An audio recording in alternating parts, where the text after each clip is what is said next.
Hello everyone. So, with this lecture we are going to start a new topic which is called approximate method. So, in the previous lectures we have seen that for continuous systems like a bar or a beam, the mode shapes and natural frequencies can be obtained as an exact solution of the equation of motion in the normal mode condition. But while I was deriving the equation, I said that this would not be possible. The exact solution to obtain the mode shape and natural frequency will not be possible if we do not have beams and bars with uniform cross section and uniform mass distribution. So, in this lecture we will try to see if a beam or a bar has non-uniform cross section, how are we going to obtain the natural frequency and mode shapes of the system using certain approximate method. Let me get into the detail of the topic. So, suppose I have the equation of motion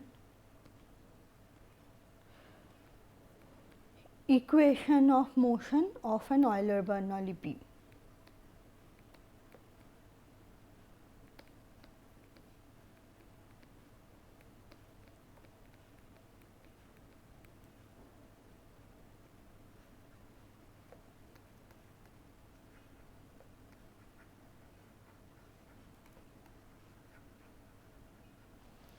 So, we have seen that the generic equation of motion is of this form.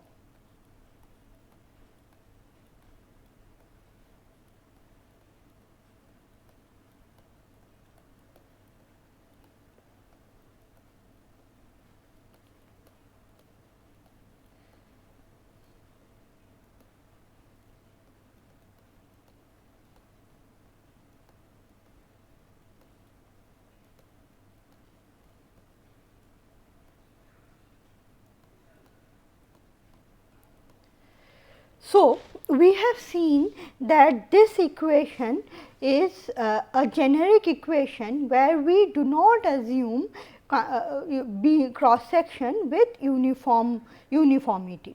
Now, we have seen that assuming uniform cross section,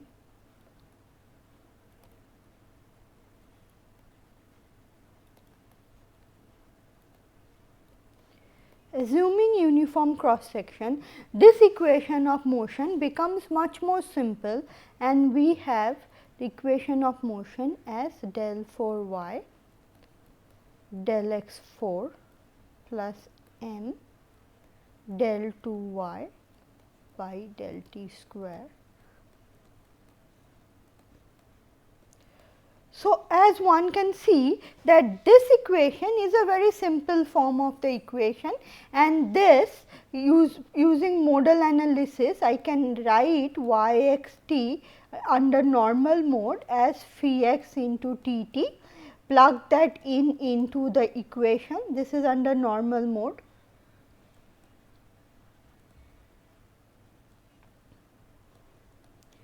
We will plug this into this equation and then we can solve for phi x and omega r exactly. We can do that for this equation.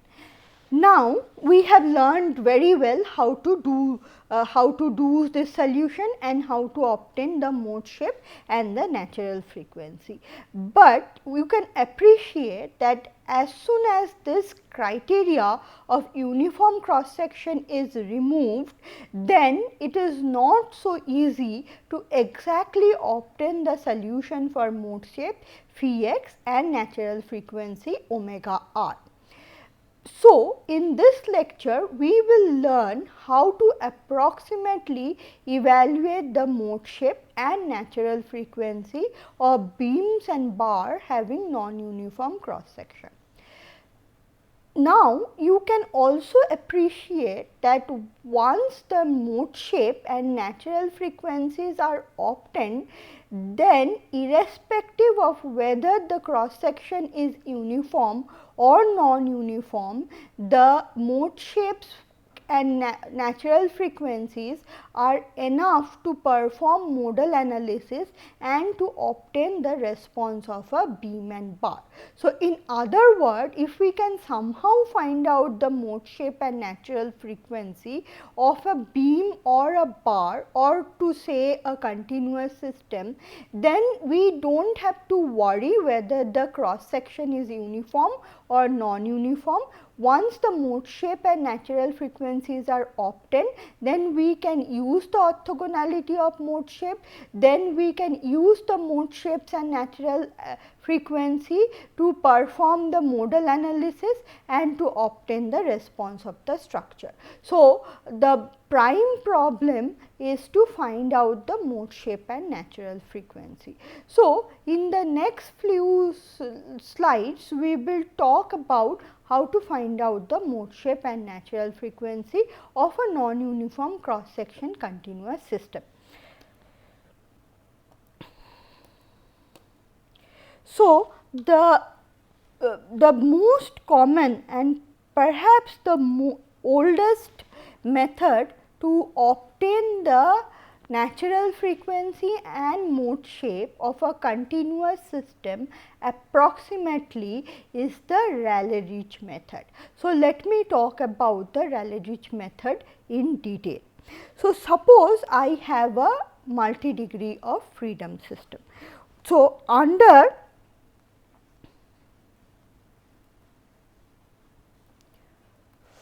first normal mode of an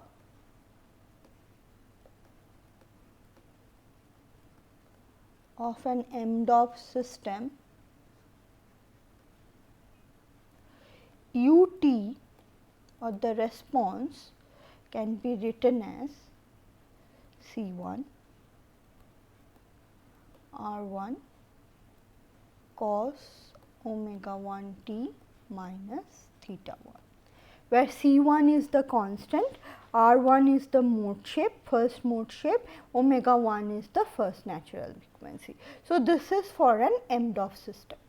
Now, if we try to find out the kinetic energy of the MDOF system, so the kinetic energy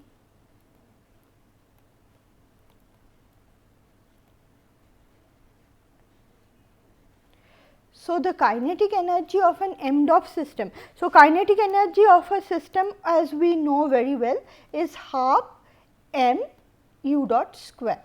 This we know very well.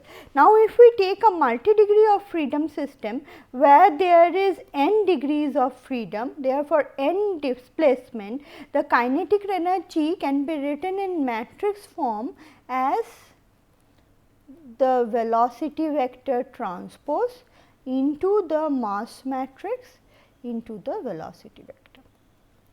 This is nothing but the matrix form of this expression that we have. Now, if we write down the kinetic energy under the first normal mode. So, the kinetic energy when the system is vibrating in its first normal mode, in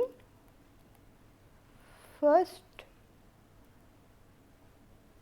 normal mode can be written as half C1 square omega 1 square R1 transpose m into R1. So, into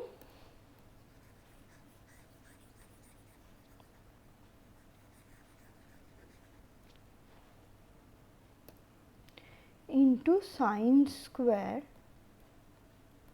omega 1 t minus theta 1. So, this is going to be the expression for kinetic energy in the first normal mode. Now, let us try to see the expression for potential energy.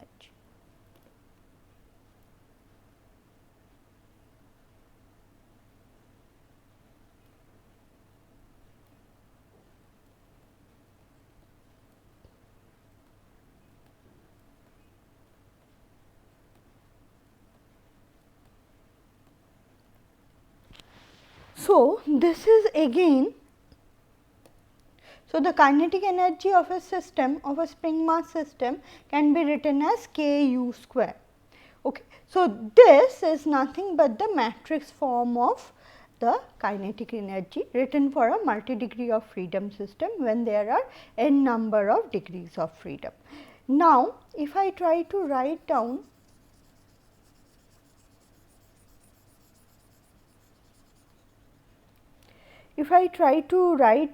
the potential energy in the first normal mode,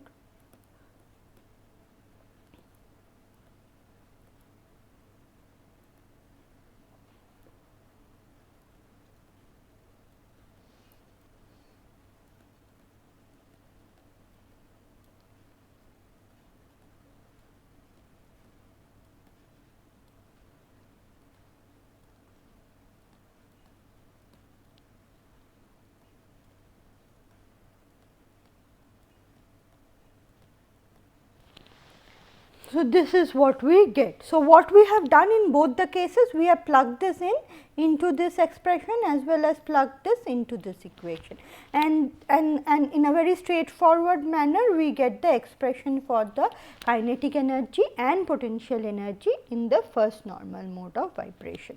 Now, if we try to see this, so for conservative system,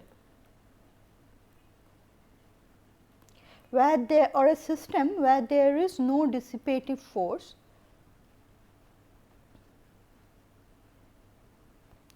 for a conservative system, the total energy E, which is equal to the kinetic energy plus the potential energy, is constant. All of us probably know this.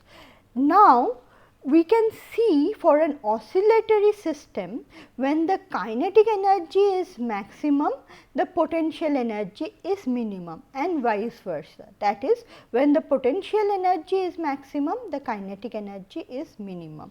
Therefore, the total energy for this particular condition can be taken as T max plus 0, because potential energy is 0, and that is equal to 0 plus V max, that is kinetic energy is equal to 0. So, from this expression we can say that T max has to be equal to V max. Now, if we go back to what we have derived earlier, we can see that the maximum value of T max is when sin square omega t minus theta is equal to 1, or sin omega t minus theta is equal to 1. If that is the case, then the expression for T max is half C 1 omega 1 square into R 1 transpose into m into R 1. There was a sin square omega t minus theta 1 term, which is going to become equal to 1 because we are calculating the maximum value. Similarly, V max is going to be half C 1 square R 1 transpose K into R 1.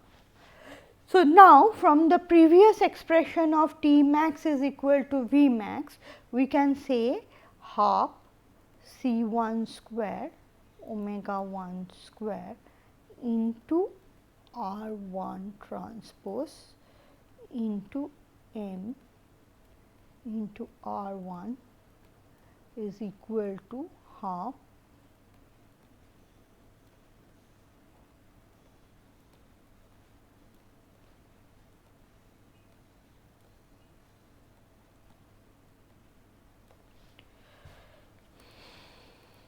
Now this cancels out, this cancels out, and we are left with omega 1 square is equal to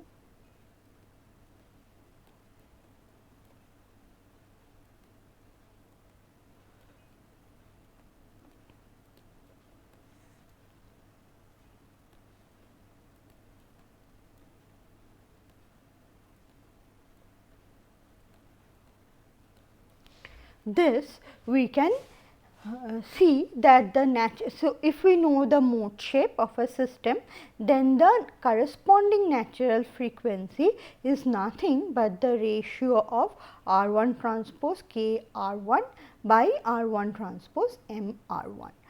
Now, let us consider the case. So, this is the case when I know. So, if I know the mode shape R 1, if I know this, then I can find out the natural frequency omega 1 square by using this expression. But suppose I have a very complicated system and I do not know the mode shape. I do not know exactly the mode shape. So, then the Rayleigh methods or the Rayleigh method comes into help. So, let me just reiterate once more. So, in this particular case, for a straightforward case, I can always know the mode shape of the system, and the relation between mode shape and natural frequency can also be written in this form. Now, let us consider a system which is very complicated and we do not know exactly what is the mode shape of the system, and we will approximately try to find out the value of that mode shape or the natural frequency. So, then how are we going to solve the system? So, Rayleigh gave this quotient called Raleigh's quotient,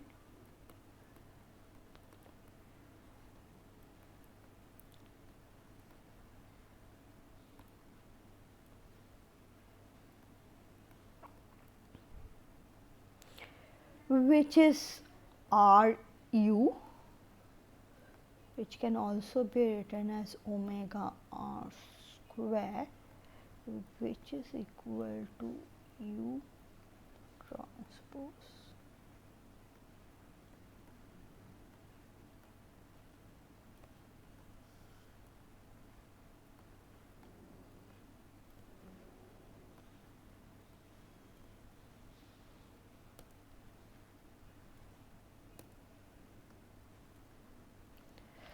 So, this ratio is called the Raleigh's constant. You have to notice that in this ratio I have not used the mode shape, but I have talked about a general displacement vector u.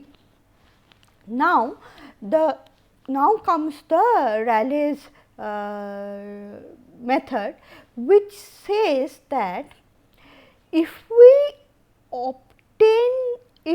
assume a value of u and we find out the Raleigh's quotient, and if we keep on doing it, then the minimum value of the Raleigh's quotient is going to be equal to the natural frequency of the system. Let me explain it in a different way. Suppose the y axis is Rayleigh's quotient or omega r square. Omega r square is the symbol used for Raleigh's quotient. Now, what I do is that I assume that u, so u is assumed as u1. Now, I will substitute this value of u1 here. So, for certain u1, I will substitute the value of u1 and I will find a quotient u2. I will find the Raleigh's quotient for this u1. So, I will use some approximation for u, I will use some assumption for u as u1 and evaluate the Raleigh's quotient. So, I will keep on doing so for u1, u2, u3 and so on. And I will plot the values of the quotient that I am going to get. And according to Raleigh's theory, which can be proved mathematically, at the lowest value of the u corresponding to which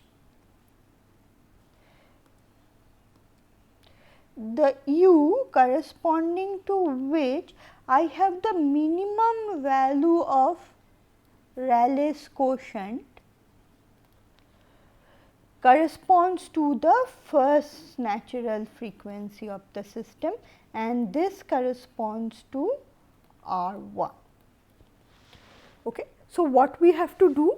We have to assume certain displacement, or we have to assume a value of the vector u.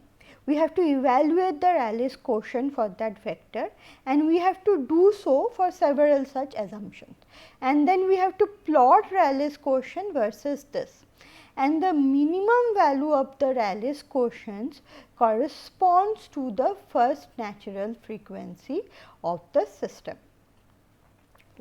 Of course, one thing should be kept in mind, that this assumed values of u should be in the vicinity of the first mode shape. That is, we do not know the value of first mode shape, of course, but we have a fair bit of idea about the range of the first mode shape.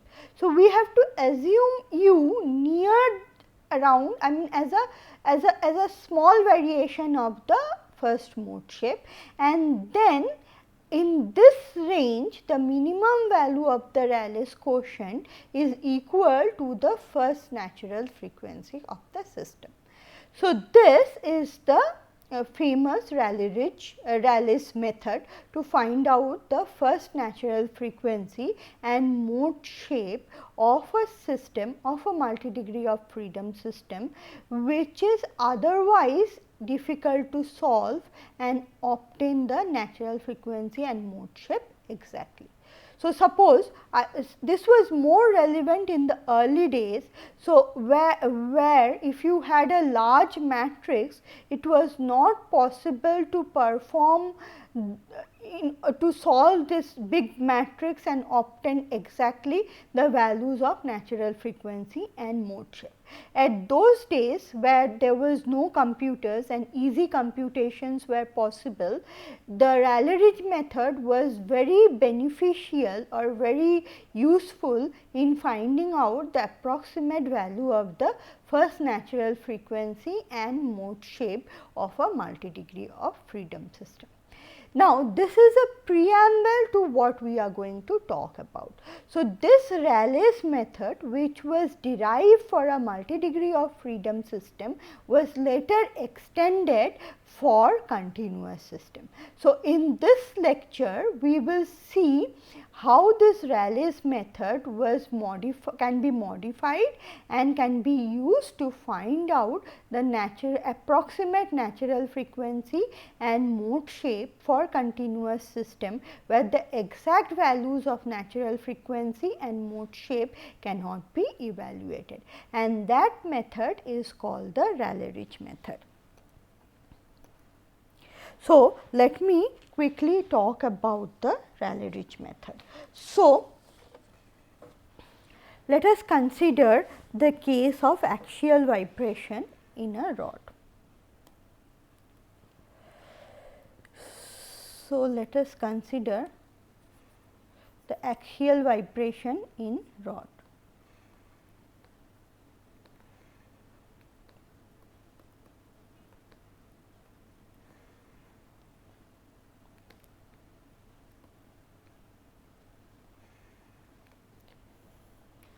So, we know the equation of motion of a bar. So, the equation of motion is del x by E A x del u by del x is equal to m x del 2 u by del t square. And under normal mode of vibration,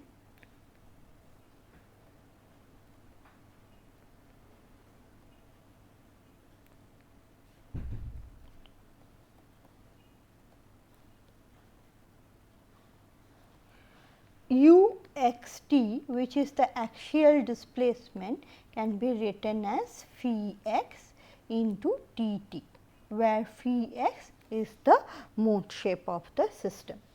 Now, if we try to write down the expression for kinetic energy,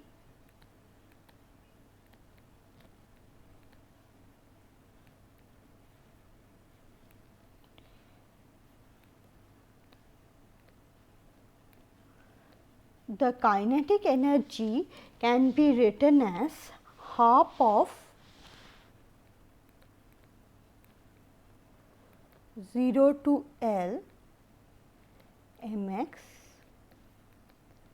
del u by del t, that is velocity square, into dx.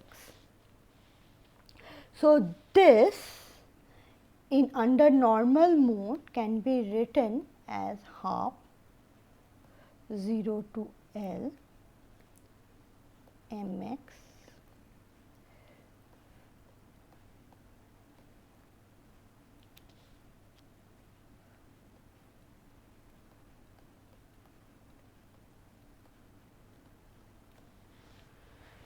Similarly, the potential energy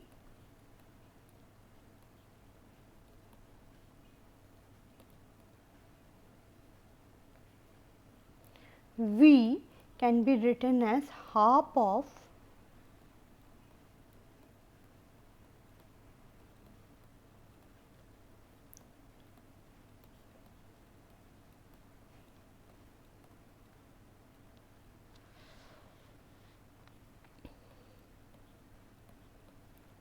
which under normal mode can be written as half 0 to L E A x phi, sorry, I made a mistake. So, this should not be phi dash, this is just phi, and this is phi dash x square into t square into dx. Now, you know that t t is basically a sinusoidal function. Therefore, t dot t is nothing but minus omega into t t. T t is a sinusoidal function in time. So, t dot t is minus omega into t t. Therefore, if I say that T max is equal to V max, then I can say that half of 0 to L omega square into mx into phi x square dx. So, this is going to be the maximum value of the kinetic energy, because t dot t can be written as omega square into t t. Now, t t is going to be 1 for the maximum value. So, that is going to be equal to half of 0 to L E A x into phi dash x whole square into dx. Now, this is going to be one expression that will involve omega. Now, if I try to simplify this, then my omega square is going to can be written as 0 to L E A x phi dash x dx by whole square mx 0 to L into phi x whole square dx. Therefore, this is going to be my Raleigh's quotient,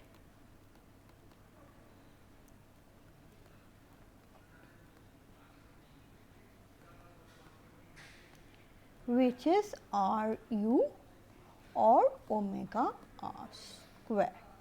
Okay. Now, if I know the exact value of phi x, which is the mode shape, then my natural frequency is the ratio of these two.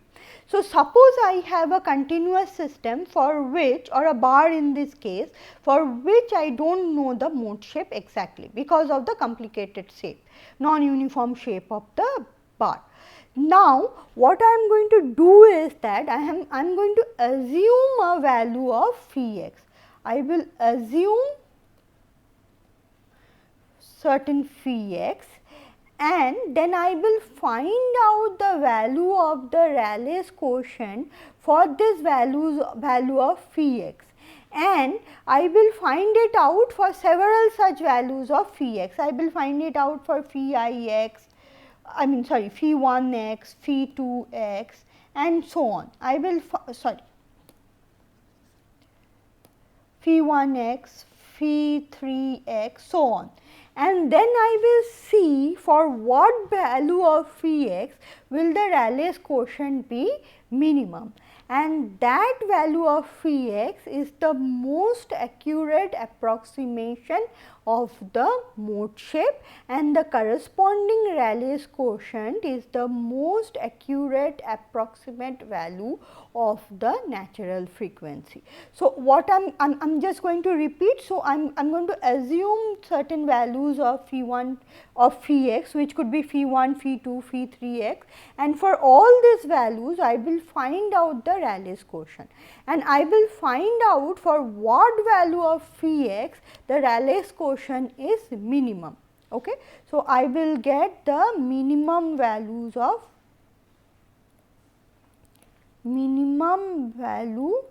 of Raleigh's quotient.